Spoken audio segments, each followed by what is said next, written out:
का एक प्रकारची महासत्ता आहे डोनाल्ड ट्रम्प आणि त्यांच्या टीमनं जे आहे नक्कीच हा सगळा प्रयत्न त्या ठिकाणी केला असणार, त्या अनुषंगाने महत्त्वाचं नाही. पण ढगे साहेब, आणखी एक महत्त्वाचा मुद्दा, अमेरिकेने जर यात मध्यस्थता केली असेल, अमेरिका महासत्ता आहे, पण अमेरिका गेली साधारण 50 वर्ष पाकिस्तानला वापरून घेत होती आंतरराष्ट्रीय राजकारणामध्ये, स्ट्रॅटेजिक पॉलिटिक्समध्ये, अशा परिस्थितीमध्ये अमेरिकेच्या हातचं भावलं असलेली पाकिस्तानची पूर्ण सत्ता व्यवस्था ही गेल्या काळामध्ये चीनच्या हाती लागली अशी परिस्थिती होती.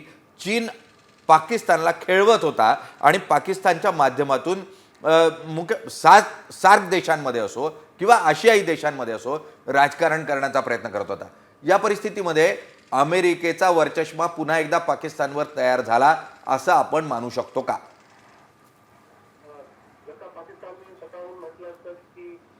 मुळातच अमेरिकेची जी आहे डबल ढोलकी असते, त्याची भूमिका जी आहे नेहमीच संदिग्ध असते. एका बाजूला जे आहे भारताच्या बाजूने असं दाखवणं आणि दुसऱ्या बाजूला पाकिस्ताननं कुरवाळणं, ही आतापर्यंत पाकिस्तानची अमेरिकेची भूमिका राहिलेली आणि त्याचाच प्रत्यय पुन्हा एकदा त्या ठिकाणी आलेला आहे. आता याचे वेगवेगळे कांगोर आहेत, नेमक्या अटी शर्ती समजल्यानंतरच आपल्याला पुढे त्या ठिकाणी जाता येईल. पण अमेरिकेची दुटप्पी भूमिका आहे. पाकिस्तानला जे आहे पुन्हा एक प्रकारची जी आहे ॲडव्हान्टेजियस सिच्युएशन अमेरिकेनं निर्माण करून दिलेली आहे. एवढा दहशतवादाला तो पोसत असताना सुद्धा या सगळ्या अँगलने हे सगळं पाहणं अत्यंत महत्त्वाचं आहे. धन्यवाद. 2000 कोटी रुपयांचं कर्ज, 20,000 कोटी रुपयांचं कर्ज IMFच्या माध्यमातून उपलब्ध करून देणारं कोण होतं? तर अमेरिका होती.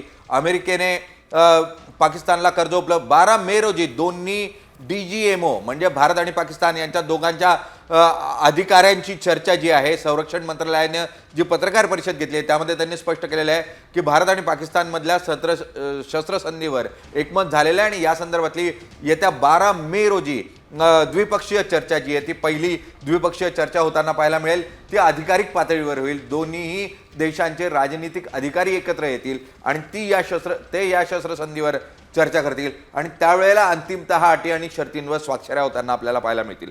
आणि त्यामुळे अद्यापही आजची तारीख बघता अजूनही 2 दिवस आहेत.